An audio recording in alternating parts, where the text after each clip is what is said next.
Well, I'll start by saying the letter is apt, doesn't come in at the right time. We can't have any other time than the time we are having it now, because we can't wait till 4 years to the end of the next 4 years to have such letter. Having said that, former President Obasanjo has every right to do such, to write such letter. Well, if an average Nigerian cannot speak or cannot be heard, at least we will have someone that can be heard, in the country. And well, we thank God for his life, for him doing that. At the same time, President Buhari also has, in fact, he has every right to say he wants to contest or not. No one can take that right from him. Having said that, also, the nations, the people, the citizens also have their right to decide who to vote for. So whether he comes tomorrow or not, then we decide whether we're going to vote for him. You see, when some of us were there and were ready before he came in, we went all out to make sure that the government is, we have a new government. Reason because we are patriots, and it's about Nigeria, not about any party or any other person.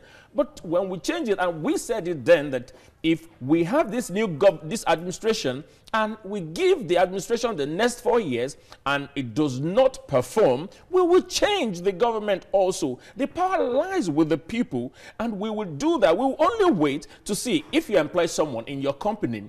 There's a time they call probation. There's a probational time that you need to show me that, yes, you are capable, that you can deliver. And if I see that, wow, 4 years, the 6 months is gone, 1 year is gone, and nothing, you are not bringing anything to the table. Right. The company is not moving forward. What do you expect me to do? To fold my hands and look? Okay. All right. Now, does that give the reason why some persons say that this letter has set the motion for 2019. Do you share the same view?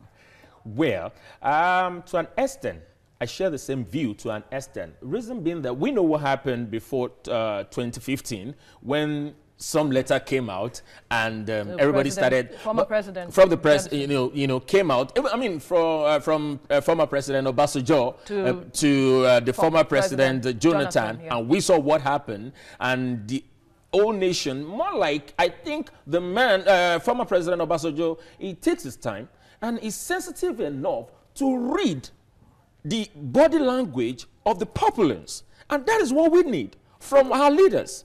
They need to understand the humanity. They need to see the people. So we are talking about an average person that needs food on his table. You see, I really I have my reservation for former President Obasanjo in some other areas, but on this one, look at 2015. What happened?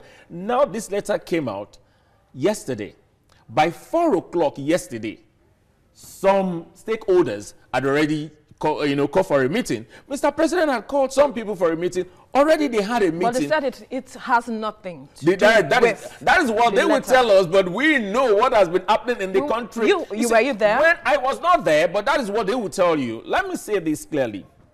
If you are the visionary, you have a vision, you are the captain of a ship and you are going somewhere, or you have a team that you put together to say, okay, we are going somewhere, and you get to probably the middle of the road, and the people, they actually know the road, the geographical environment of where you are going, and those people are being pushed aside. Then you have all sorts of people that doesn't even know where they are going, leading the ship. Tell me where the ship will end. And that is what we have in Nigerian government today.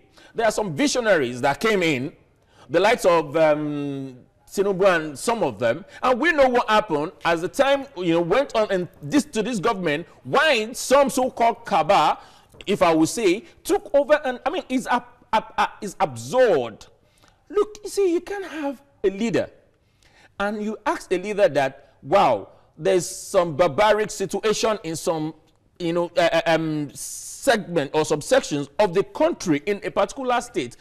A 73 number of people, human beings, Nigerians, were killed.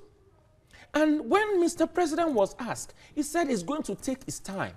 is going to think about it. I would advise Mr. President to take his time. He can sit back at home to think why we get someone else that we vote for. He asked, you know, the IG to go and to Benue State. Very funny. So, when the policemen got to Benue, what happened? When they first said that got there and saw the weapons, the so-called herdsmen in quote were using, what happened? They took to their heels. We talked about IPOL the other time. You send the military men to there to calm the situation. This time, and see, that is the one we heard. That is the one we know about the 73. What about the ones you've never heard of? All right. That is the killings that are going on every day. What has been happening? What has been done? And what do we have? We have some governors a day after Nigerians were killed, all right, going to Mr. President to say, oh, we are here for your re-election. No, it's absurd. It's callous. The president has not outrightly come out to say he is seeking re-election. But then, how is this letter going to change the political atmosphere? It will. It will. And I'm going to sit back also to wait for the time we Nigerians, we're going to decide to act. Now the letter, former President Obasanjo came out with a letter, and all the things is stated in the letter. I need someone to tell me that one of them is wrong, or that the man did not capture the situation we have found ourselves in the country. And tell me, already don't forget that the atmosphere is heat up. Don't forget that the Nigerians are complaining. Don't forget that people are already saying enough of this. So if the letter is coming from someone like former President Obasanjo, I'm sure we all know where that is taking us to. Well, thank you so much, Olayinka Daniels, for your time on the Midday News. We've actually